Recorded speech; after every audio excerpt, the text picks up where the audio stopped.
This news telecast is brought to you by HP Milk Fat Tutu, Shimla.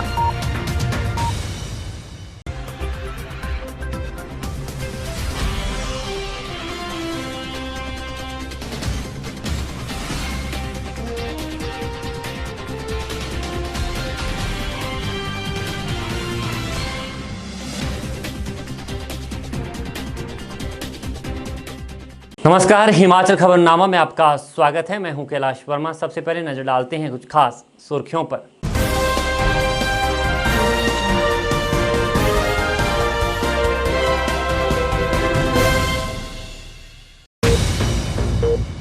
राज्यपाल राजेंद्र विश्वनाथ हार्लेकर ने कहा, जीवन में किसी प्रकार की उपलब्धि हासिल करने के लिए उच्च लक्ष्य का होना आवश्यक।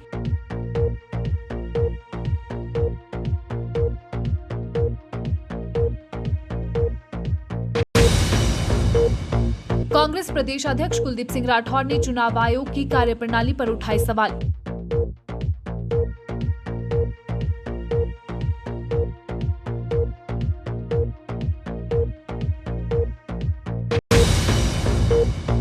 नगर निगम शिमला की मासिक बैठक में पानी पार्किंग पर हंगामा, पार्षदों ने जल निगम के अधिकारियों पर लगाए दुर्व्यवहार करने के आरोप।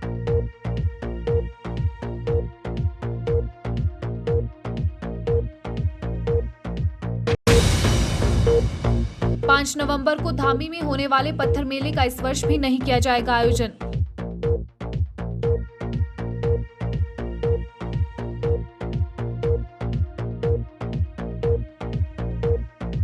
सुर्खियों के बाद अब खबरें विस्तार से। राज्यपाल राजेंद्र विश्वनाथ हार्लेकर ने कहा कि जीवन में कोई भी उपलब्धि हासिल करने के लिए उच्च लक्ष्य का होना आवश्यक है। उन्होंने कहा कि जो विद्यार्थी अपने जीवन में उच्च लक्ष्य निर्धारित कर उन्हें प्राप्त करने के लिए कठिन परिश्रम करते हैं, उन्हें अवश्य सफलता प्राप्त होती है। राज्यपाल हिमाचल प्रदेश विश्वविद्यालय के सौजन्य से संकल्प फाउंडेशन के तत्वावधान में आयोजित चयनित प्रतिभागी अभिनंदन समारोह के अवसर पर बोल रहे थे। राज्यपाल ने कहा कि हिमाचल प्रदेश पूर्ण राज्यत्व का स्वर्ण जयंती वर्ष मना रहा है। प्रदेश के विकास में विभिन्न मुख्यमंत्रियों के नेतृत्व और प्रशासनिक अधिकारियों के अलावा सड़क पर कार्य करने वाले मजदूरों ने भी अपना योगदान दिया है, जिसकी अनदेखी नहीं की जा सकती। संकल्प के संस्थापक सदस्य और विशिष्ट अतिथि संतोष तनेजा ने राज्यपाल का स्वागत किया और संस्थान द्वारा विद्यार्थियों को प्रदान की जा रही सेवाओं और गतिविधियों के बारे में विस्तृत जानकारी दी। हिमाचल प्रदेश विश्वविद्यालय की कुलपति प्रोफेसर सिकंदर कुमार और यूजीसी के सदस्य डॉक्टर नागेश ठाकुर भी इस अवसर पर उपस्थित रहे। हिमाचल कांग्रेस के मुखिया कुलदीप सिंह राठौर ने उपचुनाव में चारों सीटों पर जीत का दावा किया है। उन्होंने कहा कि चुनाव प्रचार के दौरान लोगों का भारी समर्थन कांग्रेस को मिला है और पार्टी भारी बहुमत से जीत दर्ज करेगी। शिमला स्थित पार्टी मुख्यालय में आयोजित प्रेस कॉन्फ्रेंस के दौरान कांग्रेस प्रदेशाध्यक्ष ने कहा कि भाजपा चुनाव में अपनी हार देखकर बौखला गई है। राठौर ने आरोप लगाया कि मुख्यमंत्री अपनी कुर्सी बचाने के लिए अब चुनाव को प्रभावित करने की पूरी कोशिश कर रहे हैं। कई जगहों पर शराब बांटी जा रही है और कई अधिकारियों को धमकाया जा रहा है। आरोप लगाया कि सरकार के एक मंत्री द्वारा खुलेआम ठेकेदारों को धमकाया जा रहा है। राठौर ने चुनाव आयोग की कार्यप्रणाली पर भी सवालिया निशान लगाए हैं। कांग्रेस प्रदेश अध्यक्ष कुलदीप सिंह राठौर ने कहा कि वह चुनाव आयोग से मिलने जा रहे थे, लेकिन वे शिमला में ही नहीं हैं, जबकि ऐसे समय में उन्हें शिमला में होना चाहिए था। उन्होंने चुनाव आयोग की कार्यप्रणाली पर सवाल खड़े किए हैं और कहा कि कांग्रेस ने कई शिकायतें दी हैं, लेकिन उस पर कोई भी कार्रवाई नहीं की गई। राठौर ने कहा कि 3 विधानसभा और 1 लोकसभा सीट पर 30 अक्टूबर को मतदान होना है। बीजेपी वोटरों को प्रलोभन देकर प्रभावित न करे, इसके लिए चुनाव आयोग से वे मिलना चाहते थे, लेकिन वे शिमला में ही नहीं है। देखिए, मैंने अभी तफसील से कहा है कि मैं पिछले 2 दिनों से जो सीईओ है उनसे समय मांग रहा हूँ, लेकिन कल कहा गया वो किन्नौर में और आज भी कहा गया वो बाहर है। और ऐसे समय में जब कल चुनाव होने जा रहे हैं, सीईओ का शिमला रहना बनता था, क्योंकि कोई भी गंभीर मामला हो सकता है जिस पे उन्हें निर्णय लेना। लेकिन अगर उनकी अनुपस्थिति ऐसे समय में, तो निश्चित तौर पे जो है संदेह की उंगलियां उठती हैं। और जैसा मैंने कहा कि 112 के करीब जो है शिकायतें पूरे प्रदेश से की गई है। अब कुछ शिकायतें जो है सीधा जहां हमारा विधानसभा के चुनाव हो रहे थे वहां से भेजी गई है, उसका भी कोई जवाब आया नहीं। और 69 के करीब जो है शिकायतें जो है हमारे पार्टी कार्यालय से भेजी गई है। अब इसमें भी जो है कईयों को निरस्त कर दिया गया विदाउट एनी स्पीकिंग ऑर्डर।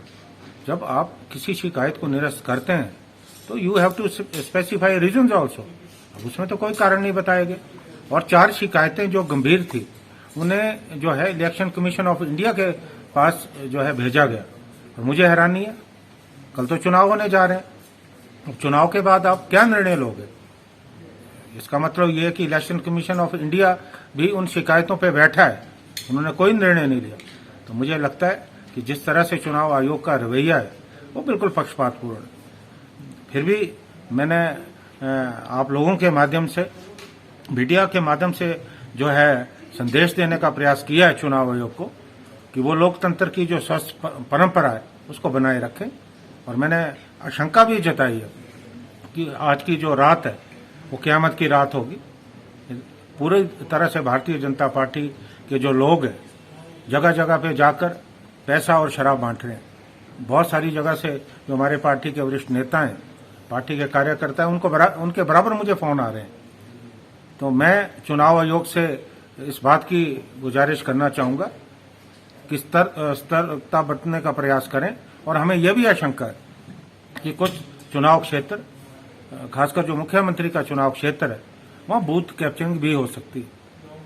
हालांकि हमने पार्टी के कार्यकर्ताओं को मुस्तैद किया है और मैंने अपने पार्टी के कार्यकर्ताओं को कहा है कि जहां भी इस तरह की बात होती है वहां संयम रखें, क्योंकि ये भारतीय जनता पार्टी के लोग झगड़ा करने का प्रयास करेंगे। और आप साक्ष्य जुटाएं, वीडियो बनाएं और उसके बाद हम देखेंगे कि हमें अगली किस तरह से कार्रवाई जो है करनी। कोविड वैक्सीन की दूसरी डोज में भी नंबर 1 आने के लिए प्रदेश सरकार ने लोगों को घर घर वैक्सीन लगाने की योजना तैयार की है। सरकार ने 30 नवंबर तक हिमाचल प्रदेश के 100% लोगों को दूसरी डोज देने का लक्ष्य रखा है। इसके चलते यह प्लान तैयार किया गया है। कोरोना वैक्सीन के लक्ष्य को पूरा करने के लिए जिला प्रशासन और स्वास्थ्य विभाग द्वारा शिमला के रिज मैदान, पुराना बस अड्डा और ISBT पर टीकाकरण केंद्र बनाए गए हैं ताकि लोग आसानी से यहां पर वैक्सीन लगवा सकें। इसके अलावा लोगों को घर घर जाकर वैक्सीन लगाने का भी प्लान तैयार किया गया है। प्रदेश में 60% आबादी को कोरोना वैक्सीन की दूसरी डोज लगाई जा चुकी है। प्रदेश में 55,23,000 पात्र लोग हैं जिनका कोविड-19 के खिलाफ टीकाकरण किया जा रहा है। किन्नौर जिले में 100% लोगों को दूसरी डोज लग चुकी है। लाहौल स्पीति 85% लक्ष्य हासिल कर दूसरे स्थान पर है। वहीं 30 नवंबर तक हिमाचल में लक्षित सभी लोगों को वैक्सीन की दूसरी डोज लगाने का लक्ष्य रखा गया है। वहीं जिला शिमला में भी लोगों को कोरोना की दूसरी खुराक के प्रति जागरूक करने के लिए शिमला के ऐतिहासिक रिज मैदान, पुराना बस अड्डा और नए बस अड्डा पर कोरोना वैक्सीन कैंप लगाया गया है। कोविड-19 लोगों को जागरूक करके फर्स्ट डोज हमारा हिमाचल जो है वो 100% कवरेज कर चुका है। सेकंड डोज के लिए हम लोगों को मोटिवेट कर रहे हैं। हर जगह हम सेशन लगा रहे हैं। डिस्ट्रिक्ट में 60 से 70 सेशन डेली लगा रहे हैं और हम ये चाह रहे हैं कि लोगों को सुविधाएं उन तक जो ये आसानी से प्रोवाइड की जा सके, ताकि लोगों को ये पता हो सके कि हमारा वैक्सीनेशन जैसे आज हमने रिज पे लगाया है। और इसी तरह से 3 सेशन है हमारे, एक ओल्ड बस स्टैंड में है, एक न्यू बस स्टैंड में हमारा सेशन चल रहा है। स्वास्थ्य विभाग और जितना हमारा एडमिनिस्ट्रेटिव ऑफिसर हैं और बाकी गवर्नमेंट के द्वारा ये प्रावधान किया जा रहा है कि हमारी हिमाचल की टोटल जनसंख्या जो है, जितना हमारा वैक्सीनेशन है वो 30 नवंबर तक जो है हम 100% कवरेज जो है वो सेकंड डोज की भी कर पाए। सुबह से लेकर जैसे ही हमने सुबह ये 9:30 बजे हमारा अपना सेशन यहाँ स्टार्ट किया, लोगों को एक जागरूकता हुई कि जिज्ञासा हुई कि क्या आज रिज पे भी हमारे इस पे सेशन हो रहा है। लोग यहाँ जैसे आ रहे हैं, कोई अपने डेस्टिनेशन से आ रहा है, कोई घूमने आ रहा है, तो उसको एक सुविधा हो रही है कि वो अपने काम के साथ साथ जो है वैक्सीनेशन का बेनिफिट भी साथ ही ले पा रहे हैं। अक्सर हमारे पास 13 लोगों ने वैक्सीनेशन और लोगों में उत्साह है।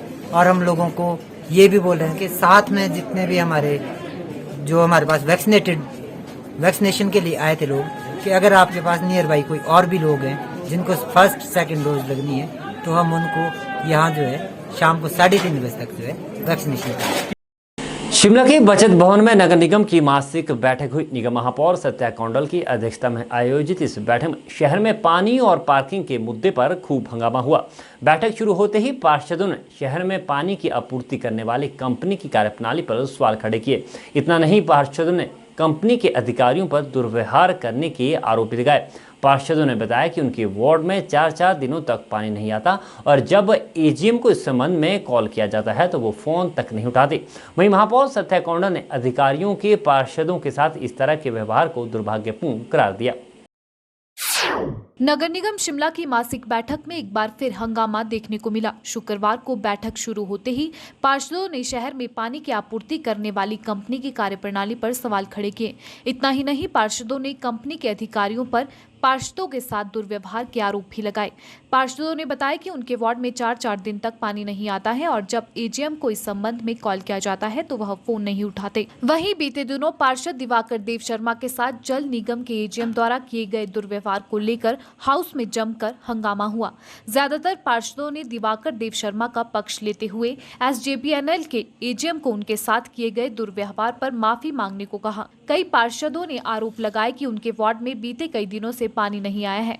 पार्षदों ने इस पर भी सवाल किए हैं कि आखिर हाउस में कंपनी के अधिकारी मौजूद क्यों नहीं है। पार्षद दिवाकर देव शर्मा ने बताया कि बीते दिनों जब उन्होंने एजीएम हरमेश भाटिया को फोन किया तो उन्होंने फोन का जवाब नहीं दिया। उसके बाद जब वह उनसे मिलने पहुंचे तो अधिकारी दफ्तर में नहीं मिले। उसी दिन वह दोबारा शाम को उनसे मिलने पहुंचे। इस दौरान एजीएम और पार्षद के बीच में बहस हो गई। पार्षद का आरोप है कि एजीएम ने उनके साथ गाली गलौज और अभद्र भाषा का प्रयोग किया। वहीं बैठक में पार्षदों ने अधिकारियों पर कार्यवाही की मांग की। नगर निगम शिमला की मासिक बैठक आज आयोजित की गई, परंतु कहीं न कहीं आदर्श आचार संहिता के चलते अहम मुद्दों पर कोई विस्तृत चर्चा नहीं, परंतु जनहित से जुड़े हुए मामलों को लेकर हमने विस्तृत चर्चा की, जिसमें जल निगम से संबंधित मामला था। जैसा कि आप सभी को विदित ही है कि विगत 4 दिवस पूर्व मैं जल निगम के कार्यालय गया था, परंतु उन व्यक्तियों ने जनहित से जुड़े मामलों की जगह जनता को कहीं ना कहीं राहत देने की जगह उल्टा हमसे दुर्व्यवहार किया। इस संबंध में मैंने आज ये मामला सदन के समक्ष रखा कि जब जनता को ही राहत नहीं मिल रही है, जनप्रतिनिधि के साथ आप दुर्व्यवहार कर रहे हो, कहीं ना कहीं अधिकारी कर्मचारी अपने जो कार्यालय इनके मालिक बन बैठे हैं। विगत 4 वर्ष से आप सभी इनकी कार्यशैली से भलीभांति परिचित हैं। हर सदन बैठक में कहीं ना कहीं एसजेपीएनएल से संबंध मामले आते हैं।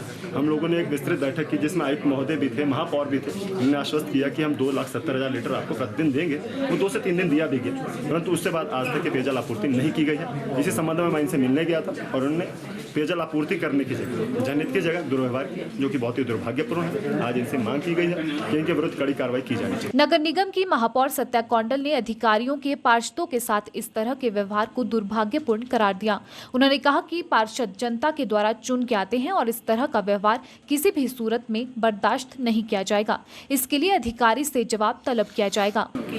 इलेक्शन कमीशन की अनुमति के तहत आज हमने जो है साधारण बैठक रखी थी और जिसमें मैं 3-4 मुद्दों पे डिस्कशन करी, जो कि जैसे कि ढली में जो हमारी सुरंग बनी है, वहाँ पे एक पार्क था, उसको हमने एक्सपर्ट को सेंक्शन दी है कि ताकि मतलब सुरंग बनाने में मतलब देरी ना हो, तो वो वाला मुद्दा था। दूसरा हमारा मुद्दा था कि जो हमारे शहर में जहाँ से हमारा कूड़ा उठता है, हमने वो चिन्हित करे थे कि हाँ यहाँ से हमारा कूड़ा उठेगा और वहाँ पे हम जो है एरो लगाएंगे।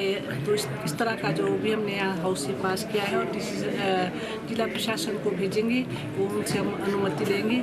इसी तरह से जो हमारे संजौली में एक वुमेन वर्किंग हॉस्टल है जिसमें हमारी लड़कियाँ रहती हैं, वहाँ की जो पहले वहाँ जो थी लेडी, वो जो वार्डन वो रिटायर हो चुके, तो उनकी जगह पे हमने एक नई वार्डन रखी है जिसका हमने जो 12,000 रुपये पर मंथ सैलरी यहाँ से सेंक्शन करी है। इसी तरह के जो बैलेंस शीट जो 2019-20 की थी, उनमें भी हमने जो स्वीकृति प्रदान की है। 3-4 ऐसे मुद्दे थे वही की है। जो शहर की डेवलपमेंट के मुद्दे थे वो हम आचार संहिता की वजह से नहीं कर पाए, जिसमें फाइनेंशियल एस्टिमेट वगैरह पास हो गए थे। तो इस वजह से जो है ये एस्टिमेट जो है हम आचार संहिता के बाद बहुत जल्दी हम पुनः जो है साधारण बैठक रखेंगे और इसमें जो है स्वीकृति प्रदान करेंगे।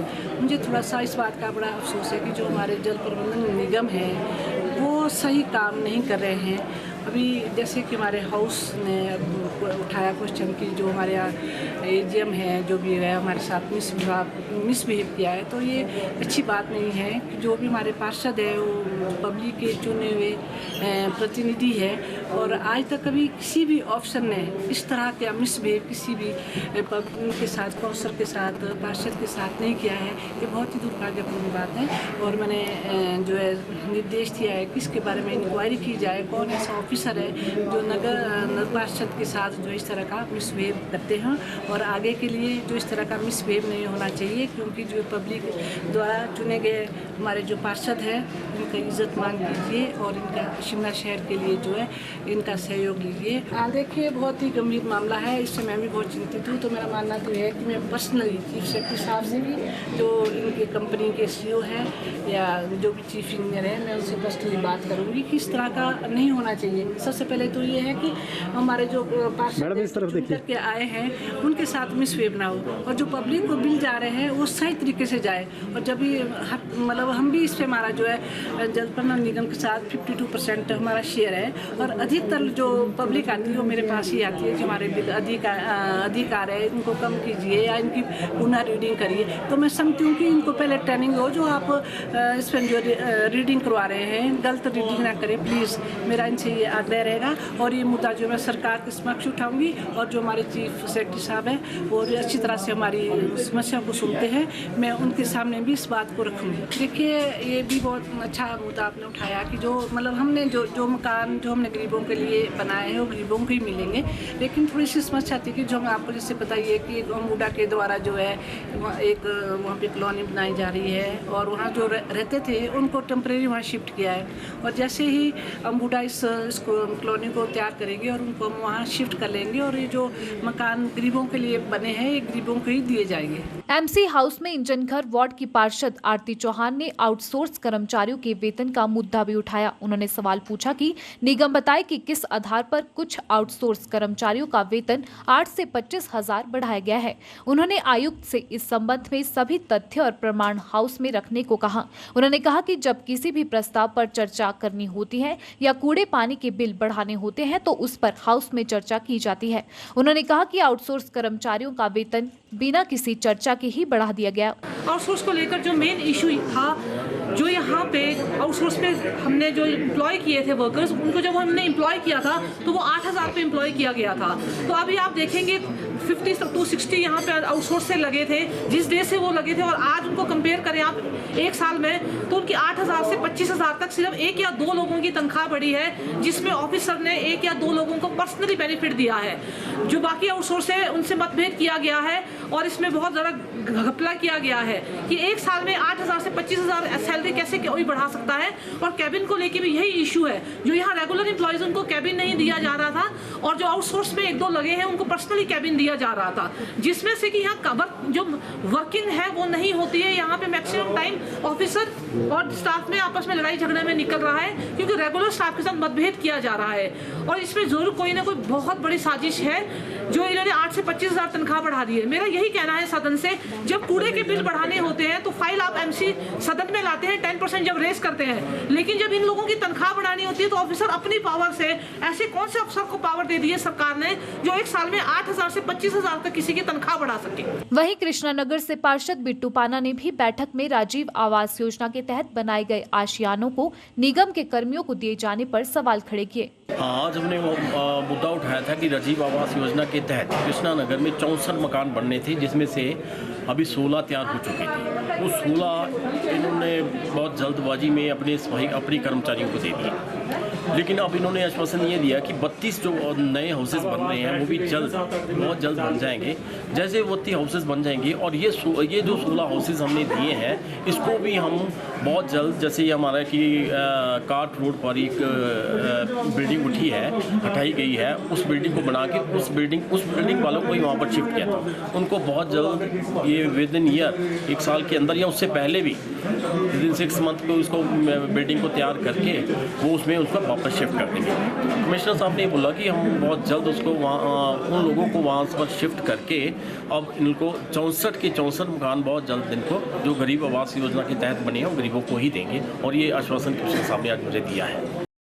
शिमला के परिमहल स्थित स्वास्थ्य एवं परिवार कल्याण विभाग के प्रशिक्षण केंद्र में आयोजित 3 दिवसीय कार्यशाला संपन्न हो गई। हिमाचल प्रदेश विज्ञान प्रौद्योगिकी और पर्यावरण परिषद और पंजाब राज्य विज्ञान परिषद के संयुक्त तत्वावधान में ज्योमेट्रिक थ्योरम पर आयोजित इस कार्यशाला में राष्ट्रीय पुरस्कार विजेता गुरमीत सिंह ने गणित विषय के प्रति छात्रों की रुचि पैदा करने को लेकर आवश्यक टिप्स दिए। इस कार्यशाला में 11 जिलों के लगभग 30 गणित शिक्षकों ने हिस्सा लिया।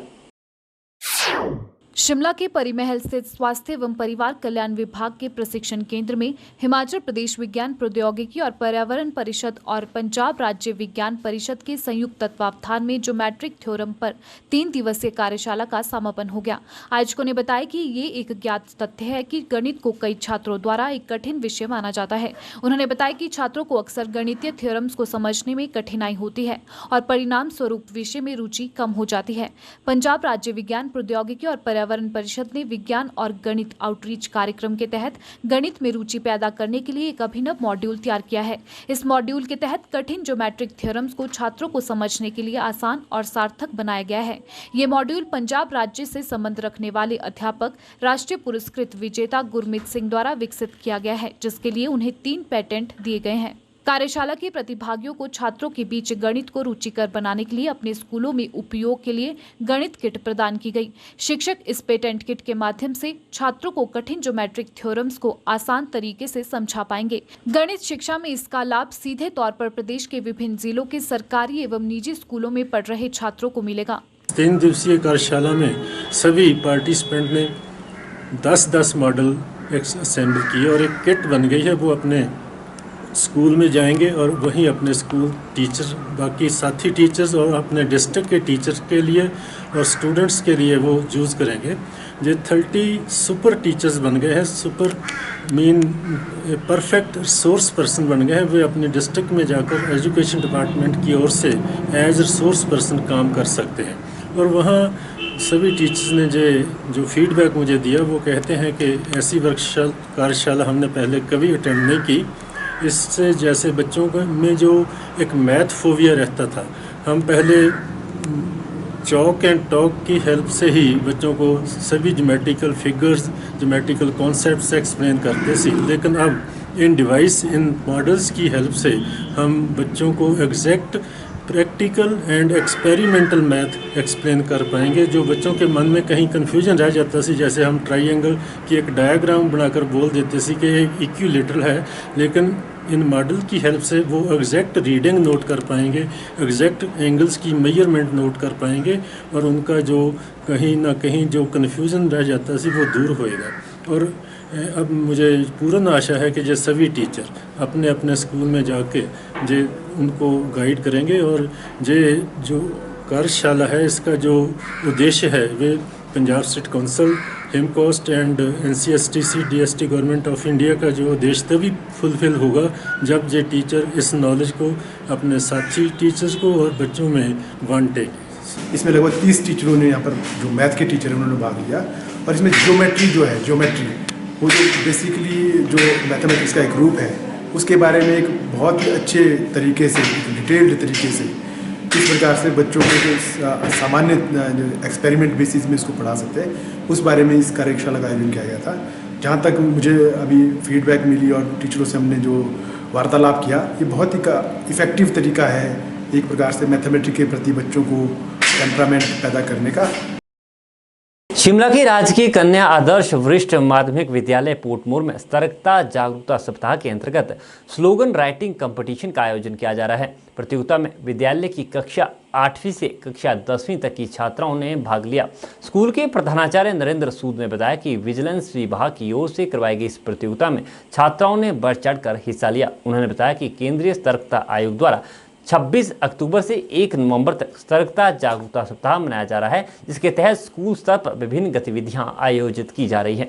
मैं बताना चाहूँगा, आज राज्य सतर्कता एवं भ्रष्टाचार रोधी ब्यूरो हिमाचल प्रदेश की तरफ से विद्यालय के अंदर छात्राओं के लिए स्लोगन कंपटीशन का जो है वो आयोजन किया गया और इसमें हमारे विद्यालय की छात्राओं ने भाग लिया और मैं बताना चाहूँगा कि ये स्तरता जागरूकता सप्ताह जो है 26 अक्टूबर से 1 नवंबर तक जो है मनाया जा रहा है। इसी कड़ी में परसों भी इंडियन ऑयल कॉरपोरेशन की तरफ से यहाँ पर ऐसे राइटिंग और पेंटिंग कंपटीशन का आयोजन किया गया। ये बहुत ही बड़ा और अच्छा मुहिम मैं बताना चाहूँगा, क्योंकि इससे सभी को जागरूक करना, क्योंकि घूस लेना और देना दोनों अपराध है। न केवल यही चीज़ें अपराध है, बल्कि कोई भी अपने कार्य क्षेत्र में अगर कोई कार्य करने में अपने आप को अलग रखता है तो मैं समझता हूँ वो भी एक तरह का भ्रष्टाचार है। जैसे एक अध्यापक है, अगर वो बच्चों के साथ पूरी तरह से न्याय नहीं करता है, असल में पढ़ाने का कार्य है एक अध्यापक का, अगर वो विद्यालय में अगर पढ़ाई नहीं करता तो ये भी एक तरह का भ्रष्टाचार है। तो इस तरह के एक संस्कार हम आज से ही बच्चों में पैदा कर दें और उन्हें जागरूक करें कि हमें भ्रष्टाचार बिल्कुल भी नहीं करना है। और भ्रष्टाचार केवल मात्र पैसों का लेन देन नहीं है। भ्रष्टाचार किसी भी कार्य क्षेत्र में अगर आप कार्यरत हैं, अगर वहाँ आप अपने कार्य से चूकते हो, आपका कार्य सही ढंग से नहीं करते हो, तो वो भी एक भ्रष्टाचार है। तो यही इस सप्ताह को मनाने का एक मैं समझता हूँ एक बच्चों को एक प्रेरणा देना और उन्हें प्रेरक करना कि हम अपने आने वाले जीवन में कभी भी किसी तरह की कोताही न बरतें और जिस भी कार्य में हम संलग्न हैं उस कार्य को पूरी निष्ठा के साथ करें। तो शायद यही इस सप्ताह को मनाने का हमारा एक मकसद है। दीपावली के दूसरे दिन यानी 5 नवंबर को धामी में पत्थर मेले का आयोजन नहीं होगा। कोरोना संक्रमण के चलते आयोजक कमेटी ने यह फैसला लिया है कि इस बार भी महज रस्म अदायगी ही निभाई जाएगी, जिसमें राजवंशज मां भद्रकाली को अपना रक्त चढ़ाएंगे। इस बार एक दूसरे पर पत्थर नहीं बरसाए जाएंगे। हालांकि पूजा पाठ पहले की तरह ही होगा। धामी रियासत के टीका जगदीप सिंह का कहना है कि लगभग 150 वर्षों में यह दूसरी बार हो रहा है कि मेले में महज रस्म अदायगी ही होगी। लगभग 150 साल में दूसरी बार ऐसा हो रहा है कि इस वर्ष 5 नवंबर को धामी में पत्थर मेले का आयोजन नहीं किया जाएगा। शिमला शहर से करीब 30 किलोमीटर दूर धामी के हलोग में पत्थरों का एक ऐसा मेला होता है जिसे देखकर हर कोई दंग रह जाता है। वर्षों से ये परंपरा दीपावली के दूसरे दिन होती है, जबकि कोरोना संक्रमण के चलते आयोजक कमेटी ने निर्णय लिया है कि इस बार भी महज रस्म अदायगी ही निभाई जाएगी, जिसमें राजवंशज भद्रकाली मां को अपना रक्त चढ़ाएंगे। इस बार एक दूसरे पर पत्थर नहीं बरसाए जाएंगे। हालांकि पूजा पाठ पहले की तरह होगा। धामी रियासत के टीका जगदीप सिंह का कहना है कि लगभग 150 वर्षों में यह दूसरी बार हो रहा है कि इस बार पत्थरों का मेला नहीं होगा। कोरोना काल के चलते इस वर्ष भी मेले का आयोजन नहीं किया जाएगा। इस वर्ष भी रस्में निभाएंगे, पूजा पाठ होगा, लेकिन पत्थरों का मेला नहीं होगा। मान्यता है कि माता भद्रकाली वर्ष भर जहां लोगों को बेहतर स्वास्थ्य का वरदान देती है, वहीं सुख समृद्धि भी लाती है। इसलिए इस मेले को शुरू किया गया था। ये जो हमारी लोग धामी रियासत की जो परंपरा रही है, हमारी पत्थर का खेल, तो हम हर साल अपनी परंपरा के से निभाते रहे हैं। तो इस बार भी हम ऐसे ही निभाएंगे, पर कोरोना काल के होते हुए कुछ पाबंदियां लगाई हुई है सरकार ने, तो उसका पालन करते हुए हमने उतना ही करना है जितनी परंपरा होगी। बाकी जो अगर कोई आता है तो अपने जिम्मेवारी पे आएगा, हमारी कोई इसकी जिम्मेवारी नहीं होगी। और ये हम अपनी परंपरा सदियों से निभाते रहे हैं। पत्थर खेल के हमारे खून है, जमोगी, जठौती और धगोई और आगे और भी कई हैं, जमोगी भी हैं। और इस तरह की हम परंपराएं वैसे निभाते रहते हैं, क्योंकि ये एक आस्था है, हमारी धामी के लोगों की आस्था है कि जब भी यहाँ पे कोई ना कोई आपदा आती है तो इस खेल की वजह से वो आपदा धामी में नहीं आती है। तो हम यही चाहते हैं कि भाई ये हमारी परंपरा बनी रहे, और इस बार हम ये खेल वैसे ही बनाएंगे जो परंपरा होती है। बाकी जो आएगा उसकी जिम्मेवारी अपनी होगी, हमारी कोई जिम्मेवारी नहीं। हम कुछ खुद जाएंगे जो सरकार के जितने भी निर्देश है उसके पालन करते हैं। हिमाचल प्रदेश के अधिकांश इलाकों में शुक्रवार को धूप खिली रही। वहीं प्रदेश में आगामी 4 दिनों तक मौसम साफ रहने की संभावना है। मौसम विज्ञान केंद्र शिमला के निदेशक सुरेंद्र पॉल ने बताया कि प्रदेश में 3 नवंबर तक मौसम साफ रहेगा। वहीं 5 नवंबर के बाद पश्चिमी विक्षोभ के सक्रिय होने से एक बार फिर मौसम करवट बदल सकता है और प्रदेश के निचले इलाकों में बारिश और ऊंचाई वाले क्षेत्रों में बर्फबारी होने की संभावनाएं हैं, जिससे तापमान में गिरावट आएगी। देखिए, अगले 3 से 4 दिन हिमाचल प्रदेश में आमतौर पर मौसम ठीक रहेगा, ड्राई रहेगा। और फर्स्ट वीक और नवंबर में संभावना है कि कुछ एक फीबल वेस्टर्न डिस्टर्बेंस अप्रोच कर रहे हैं, तो उसके चलते हल्की बारिश और स्नोफॉल एक्टिविटी हाई रिच भी हो सकता है। और टेम्परेचर जो है वो सामान्य के आसपास चल रहे हैं। न्यूनतम तापमान लोएस्ट टेम्परेचर केलोंग में रहा है -3.2 और शिमला का जो तापमान है वही 9 डिग्री के आसपास चल रहा है। बाकी भी जो एरियाज़ के टेम्परेचर है वो सामान्य के आसपास ही चल रहे हैं न्यूनतम तापमान। इनमें कोई विशेष परिवर्तन की अभी संभावना नहीं है, स्टेबल ही रहेंगे। और नवंबर में फिर टेम्परेचर डिप कर सकते हैं 4-5 तारीख के बाद। स्नोफॉल एक्टिविटी रही है पिछले 40 to 72 आवर्स में। वहाँ लाहौल स्पीति में ही स्नोफॉल हुआ है, कोकसर गोंडला में, और कुल्लू का भी एक पॉकेट्स है, वहाँ पे भी कोटली में स्नोफॉल हुआ है। बाकी जगह पे तो लोअर एरियाज़ में कुछ 1-2 जगह पे रेनफॉल एक्टिविटी रहा है, लेकिन जो स्नोफॉल हुआ है सिर्फ लाहौल स्पीति में। हिमाचल खबरनामा के इस अंक में इतना ही। नमस्कार।